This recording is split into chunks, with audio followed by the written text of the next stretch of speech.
जय हिंद साथियों, आप सभी का स्वागत है हमारे चैनल जीके अड्डा में। दोस्तों, आज की इस वीडियो में हम लोग पढ़ने वाले हैं साहिबगंज चौकीदार से संबंधित मैथ का इंपॉर्टेंट 10 प्रश्न।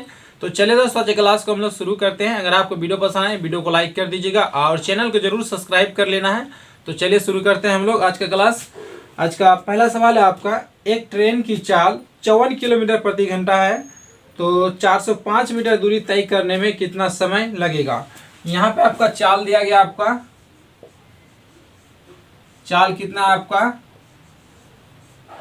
54 किलोमीटर प्रति घंटा, और यहाँ पे आपका दूरी भी दिया गया है। दूरी कितना आपका, दूरी आपका दिया गया आपका 405 मीटर, 405 मीटर। और यहाँ पे आपका टाइम निकालना है। क्या ज्ञात करना है आपका, टाइम निकालना है, कितना समय लगेगा इतना दूरी तय करने में। तो यहाँ पे हम लोग सूत्र लगाते हैं। तो यहाँ पे देखिए किलोमीटर प्रति घंटा, यहाँ पे मीटर है, तो इसे हम लोग चेंज कर लेंगे। तो इसे हम लोग मीटर प्रति सेकंड कर लेते हैं। तो किलोमीटर प्रति घंटा को मीटर प्रति सेकंड बनाने के लिए आपका 5/18 से गुना करना पड़ता है। तो इसे 18 से कट जाएगा कितना बार में, 3 बार में, 5 3 15, यानी 15 मीटर प्रति सेकेंड आ गया। आपका सूत्र होता है टी बराबर दूरी बटे स्पीड। तो यहाँ पे मान रख देंगे तो टाइम निकल जाएगा। तो देखिए यहाँ पे दूरी कितना आपका, दूरी दिया गया आपका 405 मीटर, और नीचे में आपका स्पीड निकल गया आपका 15 का स्पीड। 15 से भाग दे देंगे, कितना बार में जाएगा, 15 दूनी 30, बच गया कितना 10, 15 7 105, 27 सेकेंड आ जाएगा आंसर। क्या आ जाएगा आपका 27 सेकेंड। ये हो गया आपका आंसर। इस तरह से आप सभी को सॉल्व करना था। अगला क्वेश्चन में चलते हैं।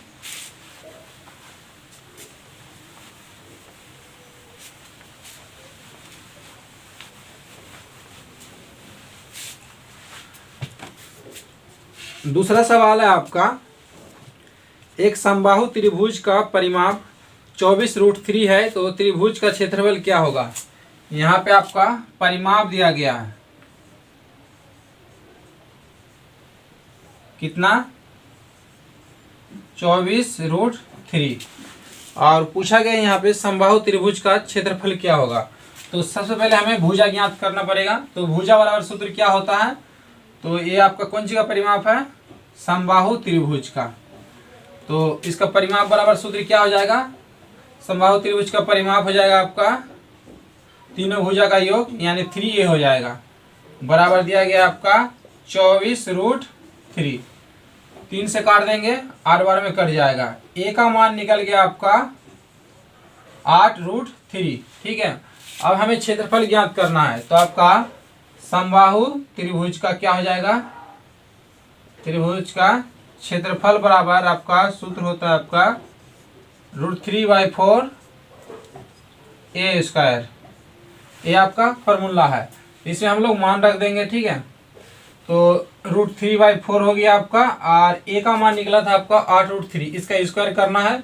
तो यहाँ पे हम लोग 8 का स्क्वायर कितना हो जाएगा 64, और √3 का भी स्क्वायर कर देंगे तो रूट हट जाएगा आपका 3 हो जाएगा, सिंपल सा।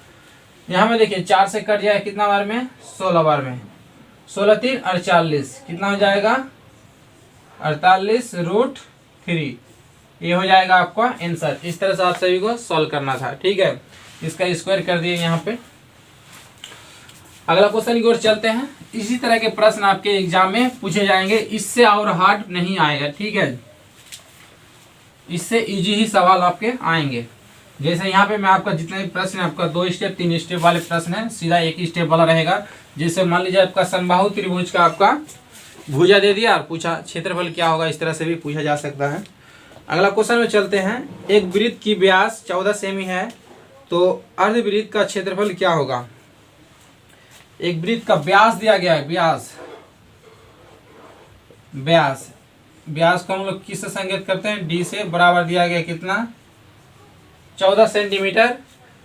तो अर्धवृत्त का क्षेत्रफल क्या होगा, तो त्रिज्या क्या हो जाएगा आपका, त्रिज्या बराबर होगा d/2। तो यहाँ पे d का मान 14 है, तो नीचे में 2 निकल जाए आपका 7 सेंटीमीटर, ये आपका त्रिज्या हो गया। अब पूछा गया यहाँ पे अर्धवृत्त का क्षेत्रफल, अर्धवृत्त का क्षेत्रफल। तो इसका सूत्र होता है आपका पाई आर स्क्वायर बाई 2। इसमें मान रख देना, आपका निकल जाएगा। तो चलिए यहाँ पे मान रखते हैं। पाई का मान हम लोग 22/7 यूज करेंगे, और आर स्क्वायर, आर का मान यहाँ पे दिया गया 7, तो हो जाएगा 7 गुना 7। यहाँ पे बटे में 2 है, तो इसे हम लोग सीधा यहाँ पे नीचे भी लिख सकते हैं, या फिर इस तरह से इसे नीचे लिख देते हैं। 7 से कट जाएगा, ठीक है। 2 से इसे 22 को हम लोग काट सकते हैं, क्योंकि इसे पलटेंगे कुछ नहीं है तो 1 है, तो 2 हमेशा नीचे ही रहेगा। इसी वजह से क्या करेंगे, 2 से हम लोग 22 को काट देंगे। कितना, 11 बार में।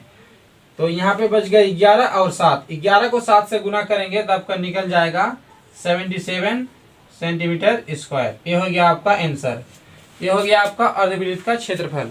इस तरह से आप सभी को सॉल्व करना था। अगला क्वेश्चन की ओर चलते हैं।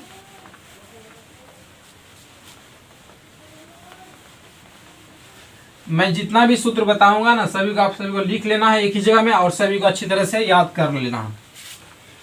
अगला क्वेश्चन है आपका, एक आयत की लंबाई 20 सेंटीमीटर और चौड़ाई 14 सेंटीमीटर है। लंबाई और चौड़ाई के समांतर 2 सेंटीमीटर चौड़ा रास्ता छोड़ा जाता है, तो रास्ते का क्षेत्रफल कितना होगा। यहाँ पे क्वेश्चन में कहा गया है, एक आयत है, आयत का लंबाई कहा गया आपका 20 सेंटीमीटर है, और चौड़ाई दिया गया आपका 14 सेंटीमीटर।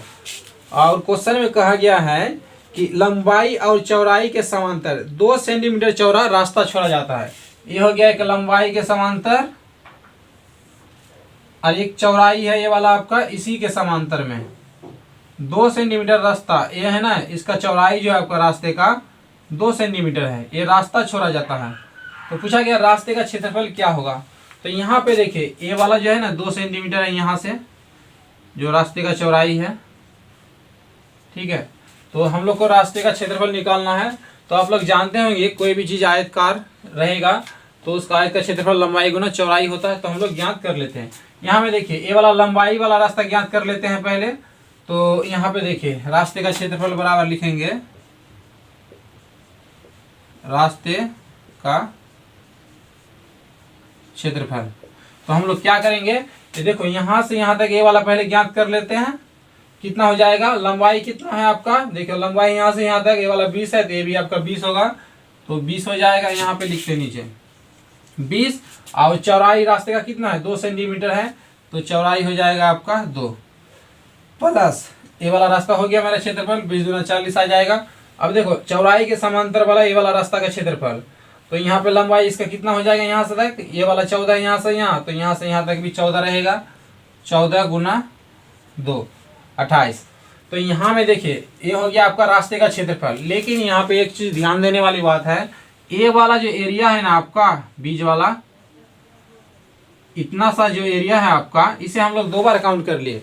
जब इधर से इधर माप किए फिर भी आ गया था ये वाला एरिया, इधर से इधर नाप हम लोग निकाले एरिया, फिर भी ये वाला काउंट हो गया है। तो ये वाला को हम लोग 2 बार ले लिए, इसलिए एक बार का हमें घटाना पड़ेगा।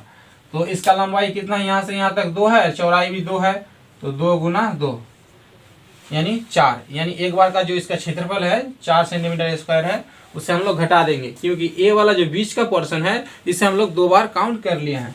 तो इसे हम लोग सॉल्व कर लेते हैं, आंसर आपका मिल जाएगा। 20 दूना कितना हो जाएगा आपका 40, प्लस है प्लस 14 दूनी 28, और यहाँ पे माइनस, क्योंकि ये वाला रास्ता 2 बार हो लिया था, 2 दूनी 4।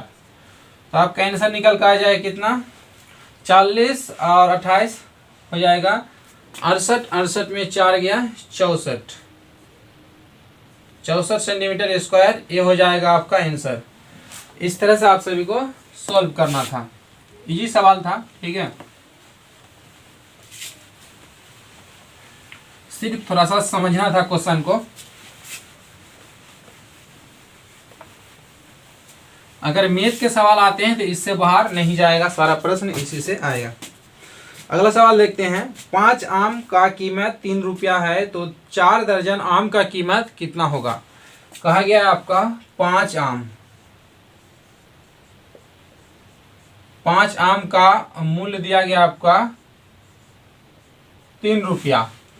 तो पूछा गया यहाँ पे निकालने के लिए कहा गया है कि 4 दर्जन आम, 4 दर्जन कितना, 4 दर्जन आम का मूल्य कितना होगा। तो 4 दर्जन में कितना हो जाएगा, 1 दर्जन में 12 होता है, यानी टोटल आपका 48 आम का मूल्य निकालना है। ठीक है, इतना समझ में आ गया होगा। तो देखिए एक आम का निकालते हैं, 5 आम का 3, तो एक आम का क्या हो जाएगा, एक आम का हो जाएगा 3, यहाँ पे है 5 नीचे आ जाएगा इतना। अब जितना आम का निकालना उतना से गुना कर देंगे तो आपका निकल जाएगा। तो हमें एक आम का इतना हो गया, तो हमें 48 आम का निकालना है। तो 48 आम का क्या हो जाएगा, 48 आम का मूल्य, तो कितना है, 3/5 है, 3/5 गुना 48 से गुना कर देंगे। तो देखो 3 से गुना करेंगे इसे, 48 3 144 हो जाएगा। नीचे में 5 से भाग दे देते हैं, 5 से भाग देंगे तो 14 नहीं 28, 8 एक संख्या बाद पॉइंट, 28.8 रुपये कितना हो जाएगा, 28.8 रुपया, ये हो जाएगा आपका आंसर। तो इस तरह से आप सभी को सॉल्व करना था। अगला क्वेश्चन की चलते हैं, क्वेश्चन को थोड़ा सा जल्दी करेंगे। अगर किसी प्रश्न में डाउट रह जाता है ना तो आप लोग कमेंट करके बताइएगा, जो अगला पार्ट जो बनाएंगे वीडियो उसमें आप सभी को उसका फिर से आपको बता देंगे। ठीक है, और साइबर चौकीदार का जो अगला टेस्ट एग्जाम होने वाला है 10 जनवरी को लिया जाएगा। 4 टेस्ट एग्जाम हो चुका है, 5वां आपका एग्जाम जो है टेस्ट एग्जाम 10 जनवरी को लिया जाएगा। अगला क्वेश्चन है आपका, वस्तु के मूल्य में 20% की वृद्धि होने पर खपत में कितना प्रतिशत कम करना पड़ेगा ताकि खर्च अपरिवर्तित रहे। मान लीजिए आप कहीं दुकान में कुछ सामान खरीदते हैं और अचानक उसका मूल्य में आपका 20% की वृद्धि हो गया, और उसके बाद आपका खपत में कुछ कम करना पड़ेगा ताकि आपका मूल्य क्या, जो खर्च रहे वो परिवर्तित रहे, उतना ही रुपया खर्च करना है। तो आपका क्या जो सामान है थोड़ा सा पहले से कम होगा, दाम बढ़ जाने से, साधारण सी बात है। तो यहाँ पे देखिए इस तरह के जब भी प्रश्न रहे ना तो आपको पहला जो राशि है 100 मान लेना है। पहले मान लेते हैं कितना था आपका, 100 रुपया था, और कहा गया मूल्य में 20% की वृद्धि हो गया। तो 20% का वृद्धि होगा तो आपका वृद्धि होकर 120 रुपया हो जाएगा। और क्वेश्चन में कहा गया है कि यहाँ पे खपत में कितना कम करे कि खर्च वो परिवर्तित रहे, यानी पहले का सामान ही खर्च हो। जब पहले का सामान ही खर्च करेंगे तो यहाँ पे देखिए क्या करना है, हमें यहाँ पे इतना खपत में कितना कम करना पड़ेगा। तो यहाँ से देखिए इतना वृद्धि हो गया तो हमें इतना रुपया ही खर्च करना है, तो कम कितना करना पड़ेगा, 20 करना पड़ेगा। ठीक है, और कितना में कम करना पड़ेगा, इतना में, तो 120 आपको नीचे हो जाएगा, और प्रतिशत बनाने के लिए 100 से गुना। तो यहाँ पे देखिए 20 से 6 बार में चले गया, 20 6 120, और यहाँ पे 6 से 2 से काट देंगे 3 बार में, और 2 से आपका 50 आ जाएगा, यानी 50/3। इसे भाग देंगे तो चल जाएगा आपका 16 बार में, 16.2/3। इतना प्रतिशत की कमी करना पड़ेगा, तब आपका खर्च वो परिवर्तित रहेगा। मान लीजिए पहले आप 1 केजी चीनी ले रहे थे, उसका आपका 100 रुपया लग रहा था। ठीक है, अब क्या हुआ, चीनी का मूल्य बढ़ गया 120 रुपया हो गया, लेकिन आप क्या करेंगे, खर्च आप 100 रुपया ही करेंगे। ठीक है, तो आपको पहले से कितना सामान कम मिलेगा, पहले 1 केजी मिल रहा था ना, अब उसका 16% कम मिलेगा आपका। ठीक है, लगभग आपको कितना मिल जाएगा, 850 ग्राम मिलेगा, इस बार 1 केजी मिल रहा था तो इतना % आपका कमी हो जाएगा। तो इस तरह से आप सभी को सॉल्व करना है। अगला क्वेश्चन में चलते हैं।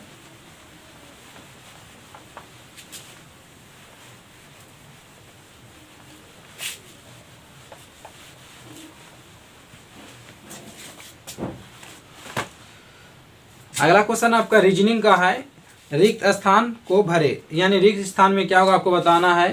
दिया गया आपका 3 7 16 32 57, 3 7 16 32,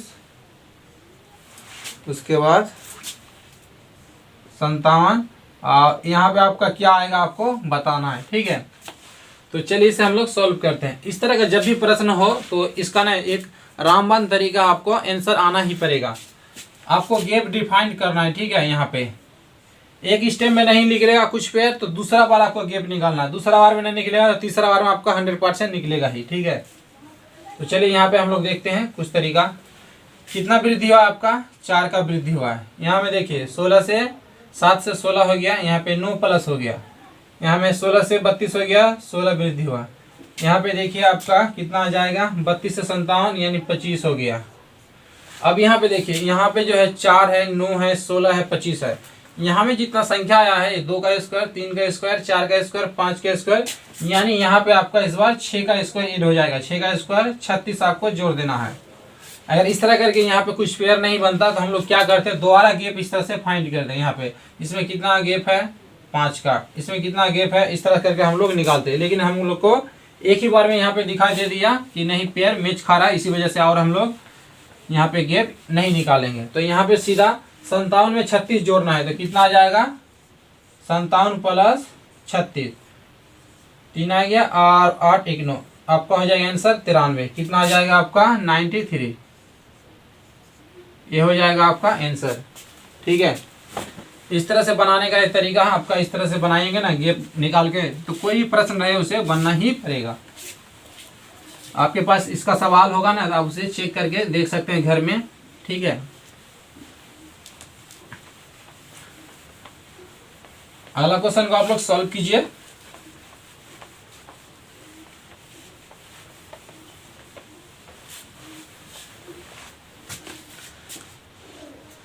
अगला क्वेश्चन है आपका 2 5 2 अनुपात 5, 2 अनुपात 5 समानुपात दिया गया आपका 17 अनुपात। उसके बाद यहाँ पे आपका क्या आएगा आपको बताना है, ठीक है। तो चलिए इसे हम लोग सॉल्व करते हैं। यहाँ पे देखिए इस तरह के प्रश्न में ना ऑप्शन बहुत मायने रखता है। यहाँ पे मैं आपको ऑप्शन नहीं दिया हूँ, इसी वजह से थोड़ा सा दिक्कत हो सकता है, क्योंकि इसका आंसर बहुत कुछ आ सकता है। ऑप्शन में इस तरह का प्रश्न निर्भर करेगा। तो मेरा यहाँ पे क्या लॉजिक था, तो यहाँ पे देख लीजिए 2 से देखिए 17 कैसा आएगा आपका।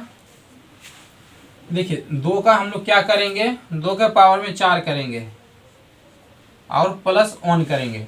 उसी प्रकार से आपको क्या करना है, 5 का पावर में 4 करना है और प्लस ऑन करना है। 5 के पावर में हम लोग 4 करेंगे और यहाँ पे प्लस 1 करेंगे। तो 5 का स्क्वायर 25 और 25 का स्क्वायर 625, 625 और 1 626 हो जाएगा। कितना आ जाएगा आपका 626, ये हो जाएगा आपका आंसर। देखिए 2 का पावर हम लोग 4 करेंगे ना, क्या आ जाएगा 16 आ जाएगा और यहाँ प्लस ऑन है तो 17 हो गया, ठीक है। यहाँ पे 17 आ गया। उसी प्रकार से यहाँ पे 5 के पावर में 4 प्लस ऑन करना है तो इतना आपका आ जाएगा। मेरा एक क्वेश्चन देने का लॉजिक ये था। लेकिन यहाँ पे ऑप्शन में ना बहुत सारा आंसर आ सकता है, ऑप्शन के अनुसार ऐसे प्रश्न में काम करना है। जैसे यहाँ पे देखिए क्या दिया गया आपका, 2 गुना प्लस ऑन है, 2 को हम लोग 2 से गुना करेंगे प्लस ऑन करेंगे। यहाँ में देखिए 17 को हम लोग 2 से 2 गुना करेंगे, 17 34 1 35। अगर आपका ऑप्शन में 35 भी आंसर रहेगा तो हो जाएगा, लेकिन ऐसे प्रश्न में आपका ऑप्शन मायने रखता है, ठीक है। ऑप्शन के अनुसार कार्य करना है। तो क्या लॉजिक लगा है, आइए देखते हैं हम लोग अगला सवाल को। अगला क्वेश्चन आपका, एक घन की भुजा 4√2 है तो घन का आयतन क्या होगा। यहाँ पे एक घन है, ठीक है, घन का भुजा दिया गया। भुजा को हम लोग ए से संकेत करेंगे, कितना है 4√2 दिया गया है और पूछा गया आपका घन का आयतन क्या होगा। तो हम लोग सूत्र लगा लेते हैं। घन का आयतन, घन का आयतन बराबर ए क्यू। ए आपका फॉर्मूला है, ए का मान है, यहाँ पे हमें क्यू कर देना है सिर्फ। कितना हो जाएगा 4√2 का क्यू करना है। 4 का क्यू हो जाएगा आपका 64 और 2 का क्यू कितना हो जाएगा आपका, 2 का क्यू 2√2 हो जाएगा। 64 को 2 से गुना करेंगे आ जाएगा आपका 128 और यहाँ पे √2 लग जाएगा। ये हो जाएगा आपका आंसर। इस तरह से आप सभी को सॉल्व करना था। अगला सवाल में चलते हैं, और आज का आखिरी सवाल, ये आपका 9 नंबर सवाल था।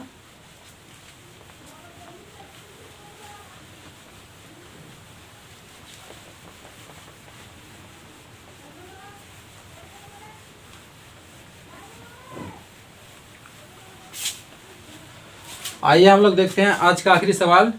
क्वेश्चन आपका यहाँ पे बनाने का नहीं है, समझने का है सिर्फ। निम्न में से गलत कथन का चयन करें। पहला कथन है आपका, आयत की आमने सामने की भुजा। यहाँ पे आपको गलत का चयन करना है, ठीक है, ध्यान से सुनना है। आयत की आमने सामने की भुजा समान होती है, सही बात है। त्रिभुज की हमेशा 3 भुजा होती है, ये भी आपका सही है। एक हिसाब से त्रिभुज इसीलिए नाम पड़ा है क्योंकि उसका 3 भुजा होता है। आगे देखते हैं, वर्ग की भुजा उसके विकर्ण के बराबर होती है। कहा गया यहाँ पे कि वर्ग की जो भुजा होता है, ये सब जितना भुजा, इसका विकर्ण के बराबर होता है, तो ऐसा नहीं है, ये आपका गलत है। विकर्ण का √2 गुना होता है भुजा, ठीक है, इसलिए आपका गलत हो जाएगा। घन के कुल 6 फलक होते हैं। एक घन बना देते हैं इस तरह से, आपका ये मान लीजिए आपका घन है, तो इसमें आपके कितने फलक होते हैं? आपके 6 फलक होते हैं, तो बिल्कुल सही है। इसके 6 तरफ होते हैं, जैसे आप लोग जो आपका लूडो होता है ना, लूडो के फलक देखे होंगे, सेम वैसे घन का ही आकार है, और तो उसके 6 फलक होते हैं, 1 से लेकर 6 तक अंकित होता है। तो आपके तीनों कथन सही है, आपका सी नंबर गलत है, ठीक है। वर्ग की जो भुजा होती है उसके विकर्ण के बराबर नहीं, उसकी √2 गुना होता है, इसलिए ऑप्शन नंबर सी आपका गलत है। तो दोस्तों टोटल 10 सवाल थे, सारे प्रश्न हो गए। उम्मीद करता हूं आपको वीडियो पसंद आएगा। वीडियो को लाइक कीजिए और चैनल को जरूर सब्सक्राइब कर लेना। और जिन दोस्तों ने अभी तक साहिबगंज चौकीदार का स्पेशल कोर्स ज्वाइन नहीं किया है तो कर लीजिएगा, जिसमें आपका बेहतरीन तैयारी कराया जा रहा है, ठीक।